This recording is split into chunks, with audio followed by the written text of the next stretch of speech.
रिलायंस का आता है, अंबानी जी का तुरंत लेते हैं। मुझे याद है मैं जब महाराष्ट्र में मंत्री था तो धीरूभाई अंबानी से मेरे बड़े अच्छे संबंध थे। मैंने उनका टेंडर रिजेक्ट किया था तो मेरे ऊपर वो नाराज हुए थे।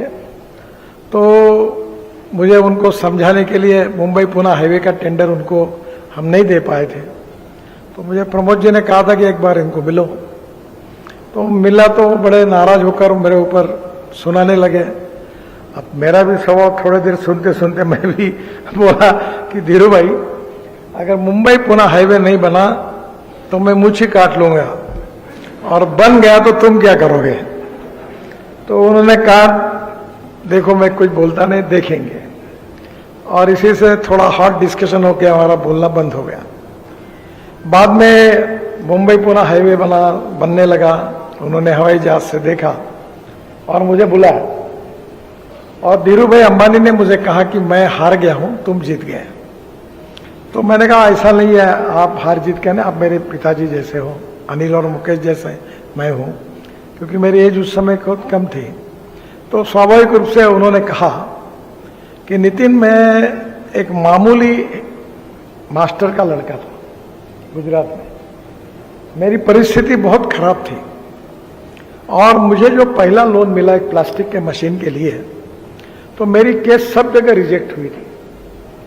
और जब मैं वो एमडी के पास गया आईसीआईसीआई बैंक के, तो मैंने उनको कहा कि ये मशीन के लिए मुझे लोन दो। तो बाद में मुझे लगा कि ये रिजेक्ट हुआ क्योंकि नीचे से नेगेटिव लिखा था, पर बाद में वो एमडी जो थे उन्होंने उसको लोन सैंक्शन किया। तो सैंक्शन किया तो मैं उनके पास गया और मैंने उनको कहा कि आपने ये लोन कैसे सैंक्शन किया, सब तो रिजेक्ट हुआ था, मैं तो आपको धन्यवाद करता हूं, पर आपने क्या देखा। तो उन्होंने, एमडी ने जो जवाब दिया कि मैं आपके आंखों में देख रहा था, और आपके आंखों में ये आत्मविश्वास था कि आप ये निश्चित रूप से कर सकोगे, इसलिए मैंने ये लोन सैंक्शन किया। और बोले पहला लोन मुझे मिला। बाद में उन्होंने विमल, ओनली विमल जो टेक्सटाइल का काम शुरू किया, और धीरे धीरे उन्होंने मुझे कहा नितिन, सुबह दोपहर का 1 बजे का टाइम था, अनिल और मुकेश भी दोनों साथ थे, नरीमन पॉइंट में उनका ऑफिस था। उनने मुझे बोला हम खाना खाएंगे, सब साथ बैठे थे। तो उनने कहा कि मैं एक स्कूल मास्टर का लड़का हूं, पर आज मुझे कैपिटल मार्केट ने बहुत बड़ा किया। तो मैंने कैसे बड़ा किया, क्योंकि मुझे ज्यादा जानकारी नहीं थी। उन्होंने कहा कि मैंने इतना नाम कमाया, इतनी क्रेडिबिलिटी और विश्वास कमाया है कि अभी मुझे 5,000 करोड़ रुपए चाहिए। मैं बात कर रहा हूं 98-99 की, कि अगर मुझे 5 करोड़ चाहिए तो अभी दोपहर का 1:15 बज रहा है, मुझे 4 बजे तक पैसे मिल जाएंगे। इतना नाम मैंने कमाया, यही मेरा कैपिटल है। तो बाद में उन्होंने मुझे समझाया कि technology and resources are very important, but the credibility, विश्वसनीयता, goodwill and honesty is the biggest capital of 21st century, ये याद रखना। तो आज स्वाभाविक रूप से कैपिटल मार्केट में जिन जिन लोगों को काम करना है, उनकी एक बहुत बड़ी जिम्मेदारी होती है कि छोटी सी गलती भी होती है तो अंग्रेजी में कहावत है कि spark neglected burn the house. अगर ये एक बार तुम्हारा नाम खराब होता है तो तुरंत आप लोग फिर से खड़ा करने में बहुत मुश्किलें होती है। और इसलिए ये जो फाइनेंशियल लिटरेसी है बिटवीन इन्वेस्टर, ये बहुत इंपॉर्टेंट है। और मुझे बहुत खुशी है कि शिवानी ने ये डिफिकल्ट फील्ड में प्रवेश भी किया, हर बार आप लोगों को बुलाती है, और विशेष रूप से आपको अलर्ट कैसे रहना, इन्वेस्टमेंट कैसी करना, इसका ट्रेनिंग कॉम्पिटेंट लोगों के द्वारा इसकी जानकारी आपको मिलती है। ये वेरी इंपॉर्टेंट है, क्योंकि आप भी नहीं तो कहीं भी फंस जाएंगे। आजकल कभी कभी ऐसी हंसी आती है, कोई आता है बोलता है उसने मुझे बोला 2 करोड़ दे दो, मैं 4 करोड़ कर देता हूँ महीने में। पढ़े लिखे अच्छे लोग पैसे दे देते हैं।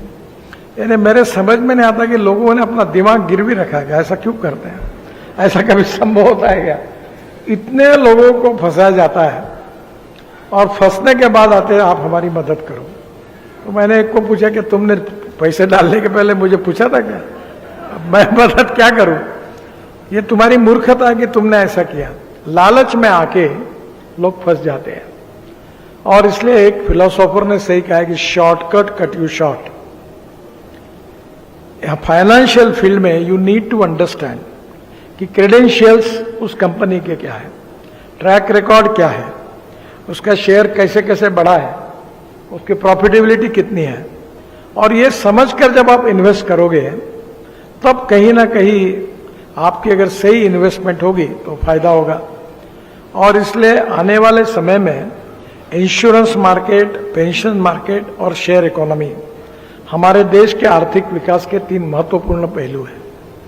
और मैं तो कैपिटल मार्केट में NHI के काम है उसी के ऊपर करता हूँ। हर साल मैं 5 लाख करोड़ के काम करता हूँ।